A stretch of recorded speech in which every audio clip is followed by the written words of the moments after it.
دوران نماز موبائل بند کرنا۔ بسا اوقات انسان مسجد میں آتا ہے نماز پڑھنے کے لیے، اولاً تو اس کو اہتمام کرنا چاہیے کہ نماز سے پہلے جو ہے اپنے موبائل کی گھنٹی وغیرہ کو بند کر لے یا سائلنٹ کر لے یا موبائل جو ہے سوئچ آف کر لے۔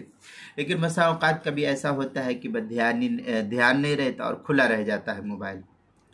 تو ایسا کام جس کے کرنے والے کو دیکھ کر یہ یقین ہو کہ وہ نماز میں نہیں ہے تو وہ عمل کثیر ہے، اور جس کام کے کرنے والے کو دیکھ کر یہ شک ہو کہ وہ نماز میں نہیں ہے تو یہ عمل قلیل ہے۔ یہ تفصیل جو ہے در مختار کے اندر نقل کی گئی ہے۔ اب اگر دوران نماز موبائل بجنا کسی کا شروع ہو گیا ہے تو اور اسے عمل قلیل یعنی جیب کے اوپر ہی سے محض بٹن دبا کر بند کرنا ممکن ہو تو بند کر دے تو نماز کراہیت کے ساتھ صحیح ہو جائے گی۔ مثلا یہ کہ ابھی سمجھیے کہ یہ موبائل ہے، اب یہ میرے اوپر کے جیب میں رکھا ہوا ہے، اب موبائل بچا، اب میں نیت باندھے ہوا تھا کہ جیسے ہی بجا تو میں نے یہاں سے بٹن دبا دیا، تو یہ عمل قلیل ہے۔ یا اسی طریقے سے میرے نیچے کے جیب میں جو ہے موبائل رکھا ہوا تھا اس طریقے سے، اب میں نماز پڑھ رہا ہوں تو جیسے ہی گھنٹی بجی تو میں نے جو ہے سائڈ سے ایسے بٹن کپڑے کو اوپر ہی سے جو ہے دبا دیا، تو اس طریقے سے جو ہے یہ عمل قلیل ہے۔ اس سے نماز میں کوئی فرق نہیں پڑے گا، نماز صحیح ہو جائے گی، گرچہ اس میں کسی نہ کسی درجے کراہت ضرور رہے گی۔ اور اگر یہ ممکن نہ ہو تو نماز توڑ کر بند کرنا مباح ہوگا۔ اب اگر بسا اوقات لوگ بہت زیادہ ٹائٹ پینٹ پہنتے ہیں، کپڑا پہنتے ہیں، اور وہ کبھی پیچھے کے پینٹ میں یا سامنے کے پینٹ میں رکھے رہتے ہیں اور وہ اس قدر دبا ہوا رہتا ہے کہ پھر انسان کو پتہ بھی نہیں چلتا، اور وہ ادھر ادھر ہاتھ جو ہے بار بار دیکھتا ہو کہ ادھر ادھر ہاتھ مارتے رہتے ہیں کہ کدھر اس کا بٹن ہے، تو اس طریقے سے جو ہے یہ عمل قلیل نہیں رہے گا بلکہ عمل کثیر ہو جائے گا، جس کی وجہ سے نماز جو ہے فاسد ہو جائے گی۔ لیکن اس صورت میں فقہا لکھتے ہیں کہ اگر ہو سکے، ممکن ہو سکے تو نماز کو توڑ کر کے پھر جو ہے اپنے موبائل کو بند کرے، اور وجہ اس کی یہ ہے کہ اس طریقے سے جب تک یہ موبائل بجتا رہے گا تو دوسرے مصلی کی بھی نماز خراب ہوگی، جس کا گناہ آپ کے ذمہ لازم ہوگا۔ اب اسی میں ہم کو دیگر مصلی جو ہے ان کے خشوع خضوع میں خلل واقع نہ ہو اور مسجد کا اس صورت میں ادب اور لحاظ بھی ملحوظ رکھے، اور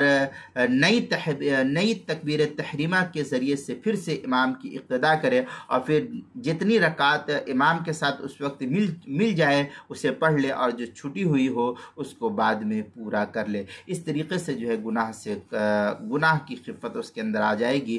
لیکن بہر صورت یہ عمل جو ہے اس کا درست نہیں ہے۔ اس طریقے سے عمل انسان کو کرنا چاہیے کہ پہلے ہی جو ہے نماز سے پہلے، بہر صورت انسان نماز کی حالت میں تو موبائل میں بات کر نہیں سکتا ہے، گنجائش تو ہے نہیں، تو پھر کیوں انسان جو ہے اس طریقے سے موبائل کو اپنا کھلا رکھتا ہے؟ کیا ضرورت ہے کھلا رکھنے کی؟ مسجد کا ادب بھی، احترام بھی جاتا ہے، پھر مصلیوں کی نماز بھی خراب ہوتی ہے، اور اس طریقے سے جو ہے بہت سے مصلی اس طریقے سے جو ہے اس کے موبائل کی گھنٹی بجنے کی وجہ سے بسا اوقات انسان جو ہے گانے کو لگا کے رکھتا ہے، یا کچھ پڑھے لکھے لوگ جو ہے مسلمان قسم کے جو مولوی حضرات طبقے کے لوگ رہتے ہیں وہ کچھ نعت وغیرہ کو لگا دیتے ہیں، تو اس طریقے سے پوری مسجد جو ہے اسی طریقے سے آواز میں جو ہے گونجتی رہتی ہے، تو سب کی نماز خراب ہوتی ہے۔ اس لیے جو ہے بہتر ہے کہ نماز توڑ کر کے پھر جو ہے اپنے موبائل کو بند کر لے۔ ترمذی کے اندر روایت اس طریقے سے نقل کی گئی ہے، امر رسول اللہ صلی اللہ علیہ وسلم بقتل الاسودین فی الصلاۃ الحی والاقرب۔ پھر آگے اس کے تحت جو ہے یہ کیا نام ہے، ترمذی کی روایت ہے جلد نمبر 1 صفحہ نمبر 89 کے تحت 89، کتاب الصلاۃ باب ما جاء فی قتل الاسودین فی الصلاۃ، اور آگے در مختار ما شامیہ میں ہے ویباح قطعها لنحو قتل حیہ وند دابہ وفورا قدرہ۔ پھر آگے یہ تو در مختار کی عبارت ہے جلد نمبر 2 صفحہ نمبر 425، کتاب الصلاح باب ما یفسد الصلاح وما یکرہ فیہا مطلب فی بیان السنہ والمستحب، اور المسائل المہمہ فی ما ابتلت بہ العامہ، اس کے مسائل موبائل اور انٹرنیٹ۔ عنوان ہے دوران نماز موبائل بند کرنا، صفحہ نمبر 1 جلد نمبر 1 صفحہ نمبر 175، مسئلہ نمبر 187 کے تحت جو ہے اس کو نقل کیا گیا ہے۔